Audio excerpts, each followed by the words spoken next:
Okay, we're on the record P versus Knight. Defendants present, all counsel are present. This matter is here, among other things, for a bail motion.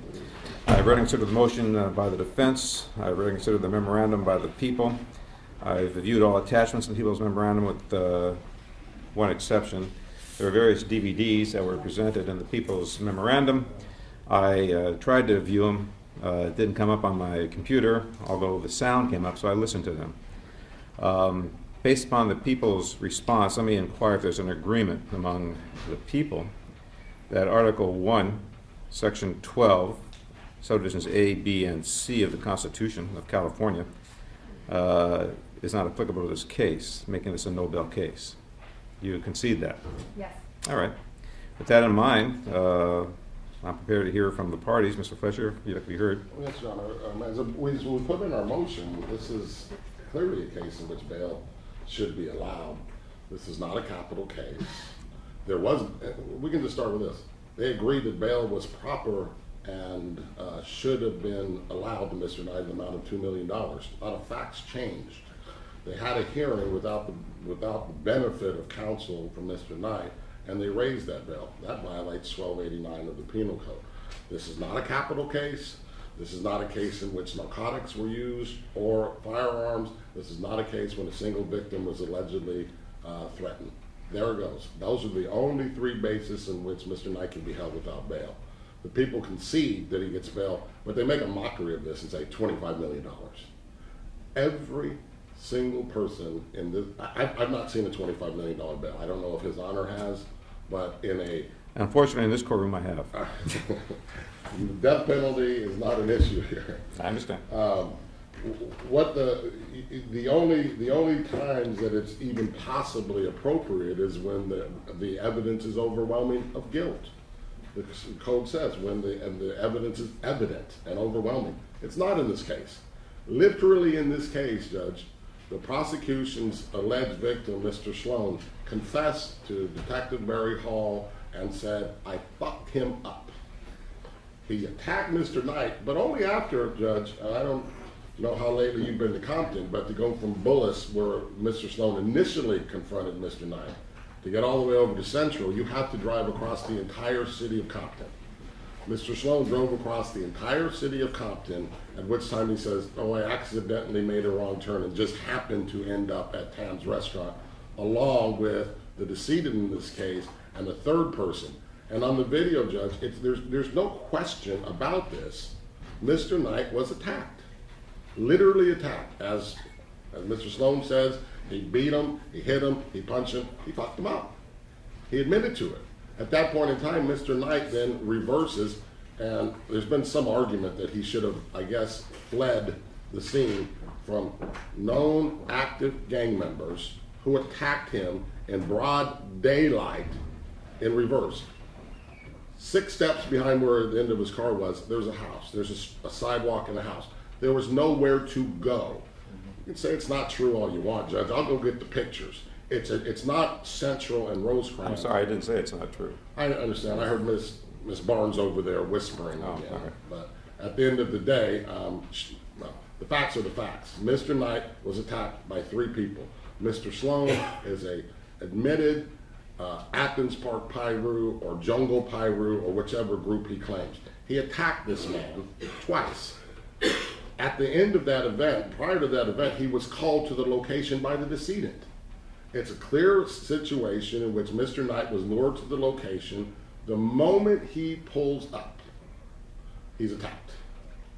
The evidence in this case is not evident of guilt, at least not in regards to Mr. Knight. It's evident of guilt that the decedent, we prosecute cases and defend cases usually unsuccessfully when the getaway driver gets killed because the other people in the car who were along for the ride, they're equally guilty. In this case, Mr. Knight, the people file 100 pages. They never gave it to me. They gave it to the media first. They had time to do that. I came in here yesterday asking if there was anything been filed, and what they say is, Mr. Knight has a long history of A through Z, yet there's no prosecutions. She puts in a bunch of police reports. I'm pretty certain she's aware that police reports are not admissible. She doesn't have a single witness who comes in here and says, Mr. Knight threatened me. She doesn't have a single witness who says Mr. Knight is a flight risk. She doesn't have a single witness who says anything other than allegations made saying he's a bad guy, he's laundered $10 million. Charge him. Just charge him. I'm sorry, Judge. I'm lowering my voice. It's okay. This is unfortunately a case that's not particularly dissimilar to many that we have. Somebody died in the course and scope of a crime. The question is that now they charge Mr. Knight because he wasn't a willing enough victim. Their argument literally is he should have sat there and get more fucked up. And that's ludicrous. There's nobody in this room would have sat there after being attacked, whether it's Compton or Beverly Hills. I don't think there'd have been that much difference. But I certainly know when I go to Compton, where I'm from, and 3 men walk up to my door and start hitting me, I have a right to take myself home to my family. I'm not required to stop and call the police, nor is Mr. Knight. He had the right to go home. And the people, and then their motion, don't address one time. I'm assuming they didn't.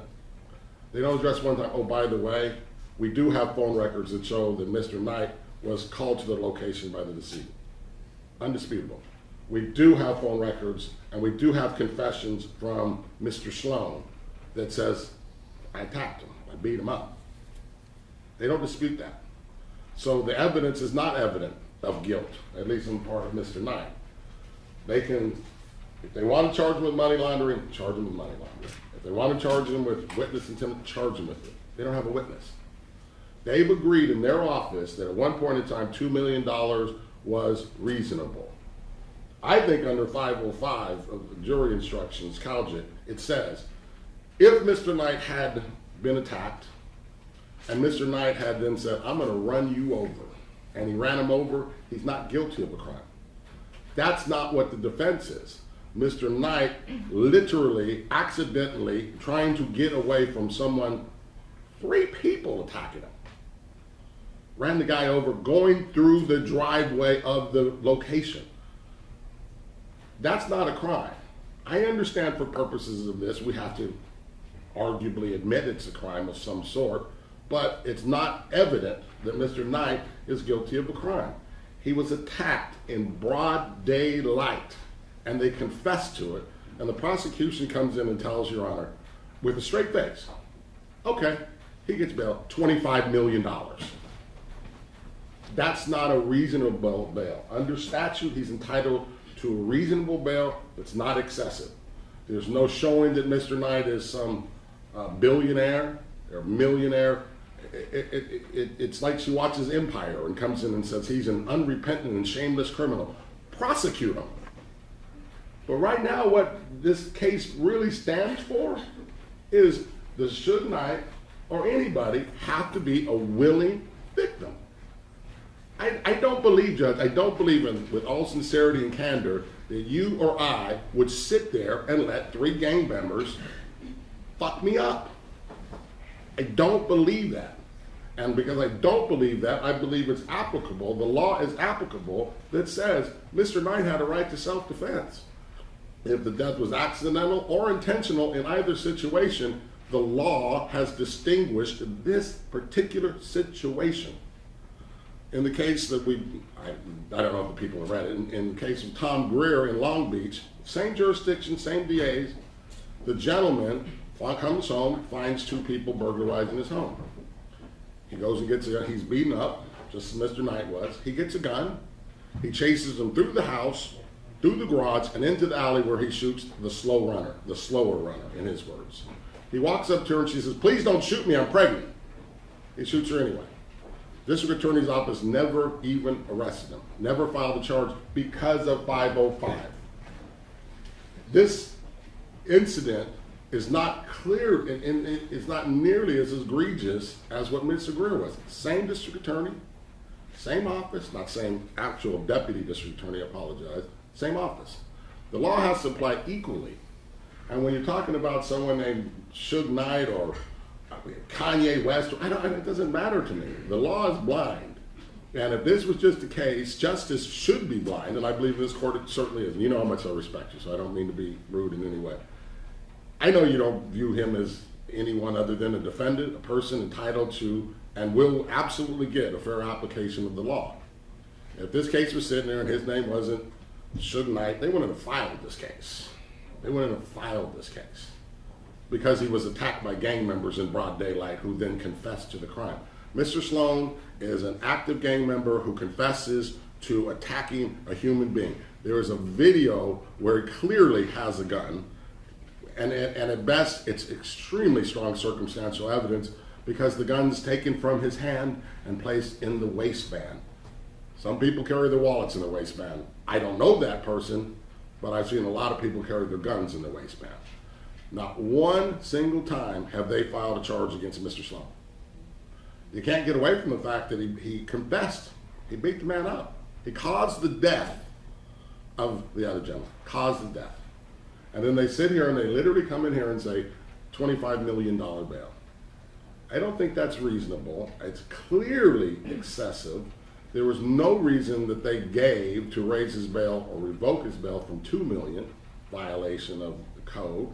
And then they come here and laughingly go, we'll make it $25 million. I don't know how many people in here, maybe Judge Fiddler has that much money, but we don't, Judge. $25 million. $25 million. He's probably the most recognizable, one of the most recognizable people in LA. He's probably more recognizable than Tommy Lasorda today.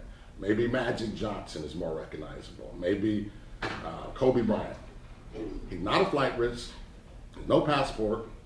Their alleged history of violence, when's the last one? 2 decades ago? But if this is true, I guess every single person who's ever accused of murder will get a $25 million bail. They haven't asked in that office for a $25 million bail. And how far should we go back? On a single murder, allegation of murder? It's not consistent, and I don't believe that it's appropriate. I will concede that the $2 million is a large amount of money. Don't know if he can bail, not my issue. I know that is reasonable because I've been in front of this court and in front of many other courts where people are charged with murder. And if it's $1 million or $2 million, you can't jump up and down. You really can't. $25 million is absurd. And again, I literally think it makes a mockery because they gave it to the media. It's in the papers before you wake up, it's $25 million, but they don't give it to me. And they didn't give it to His Honor because I was here yesterday and we didn't have it. It was filed yesterday afternoon. Well, yesterday morning when I was here, it was not filed. But the media had it in time to write stories about it. So I guess the $25 million sounded good. But at the end of the day, Judge, Mr. Knight's entitled to bail. He is. And under the statute, under just that crazy idea of justice. Yeah, Mr. Knight has a right to have bail. And I also want to point out a second issue. Mark Blankenship and Toy Kelly are people who have been working with my office in this case. Mr. Blankenship is a former attorney. He's acting as an investigator. Ms. Kelly's acting as an investigator. And they subpoenaed their phone records today. Took their phones. And I'm asking this court to order that they be returned because I know that I have personal correspondence to them about this case flat out. I've never seen a situation when people walk in court. Of course, she waits for the media to be here, and then they file search warrants for people's phones who aren't named as witnesses. They aren't named as participants, but they're attacking the defense's ability to defend him now. All right, let me just comment as to that. I don't want to interrupt your statement. Yes, as to that part relating to the people you named, there was a search warrant, as I understand, that was executed. I was not the magistrate. I know nothing of it. And as another judge ordered the search warrant, and again, I know nothing of it. I don't know the contents of the affidavit, and it's really none of my business. Yes, sir. I can't, and I will not make any order relating to that. That's something you take up with the other magistrate or a special master or something of that nature, which I know nothing of. Yes, sir. And I didn't mean to imply that the court had participated in that, but the problem is that when apparently Mr. Knight is being held without ability to phone investigators. And that I'm going to talk to you about sidebar. Without adequate bedding, being held in solitary confinement, and he's done nothing except plead not guilty to the charges. Right, and I don't know I don't know how a hearing was held where an order was made when I wasn't present. All right, let's get through the bail motion first, and Yes, we'll sir. discuss the other aspects. Is there anything else? No, sir, unless you would like me to address anything in particular. There's just one comment I want to make, Yes, and sir. one question, and then I'll hear from the people. As to the term, the facts are evident, or the presumption is great, which you keep alluding to. Yes, And that's sir. a term that's used in Article 1, Section 12, Yes, which sir. is not before me. That is not a term that is used in Penal Code Section 1269C or 1270.1, items that I have to rule on. But I understand where you're coming from. Yes, sir. And the question I have is, for purposes of bail only, Yes, sir. don't I have to assume that the charges are true? I'm not talking about a preliminary hearing and a motion made after such or any other matter. I'm talking about just on a bail review. With all due respect, I have a disagreement in opinion whether or not the facts are evident applies to this case. All right. It does. If you can show me where it says that in statute or case law, I'd be glad. Okay, I put it in my motion. I read your motion. If the court disagrees, then I certainly submit, but that was our opinion. But even if we presume that the facts are true, what facts? Is he guilty of attempted murder? Is he guilty of voluntary or involuntary manslaughter? But we just concede. Okay, we'll presume he's guilty of murder, as we do with every single person who comes in this court. It's $1 million bail. I understand. It's $1 million bail.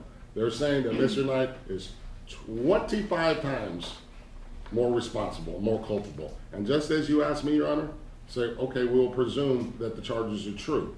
Then it comes down to this. Public safety. Mr. Knight has not been charged with anything else. The odds that Mr. Knight will be attacked by 3 more gang members in a drive-through are very minimal. So what he's being held for, and if that's the concern of public safety, then the odds are strongly on his side in regards to the public being safe. Everywhere he goes, he's followed. Can we make sure he comes back to court? We can get bracelets put on him. Where's he going to go? So there's public safety as a concern. That's not an issue other than in the I believe, in the reasonable circumstances he was confronted with. That's not going to happen again. We can have him not drive. We can get him a bracelet. Whatever. We can ensure that. Second of all, can we get him to come to court? Of course we can get him to come to court. He can't go anywhere. My understanding is he does not have a passport. If he did, we would have an order turned over just as we do in any other case. That's it. We can handle this. We don't need to reinvent the wheel just because he's somebody who of some notoriety. It's not how justice works.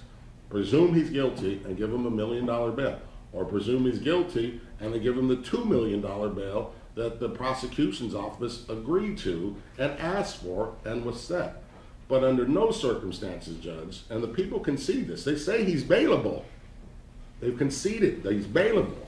But $25 million is absurd, and it's not reasonable. It's clearly excessive. We're asking that they simply stand by their decision and give him the $2 million bail. My argument is it should release OR because I don't think anything he did is legally culpable. But I understand that's probably as unreasonable as the $25 million. But I understand the court's concerns. I understand every court's concern. I understand the statutory language of bail. But generally, bail is something that is presumed. There's very rare circumstances under which you say no bail. Thank you, Your Honor. Thank you, sir. Yes, sir. So what do we do with that? Because how do we ensure that he's not going to get out and kill someone else, that he's not going to get out and threaten these witnesses, as he's done for 30 years, that he's not going to get out and extort more people to get more money to pay for his defense? How do we know that he will follow the laws? Fire department. This car ran over 2 guys that were fighting, and then he just pulled back and pushed forward and run them over.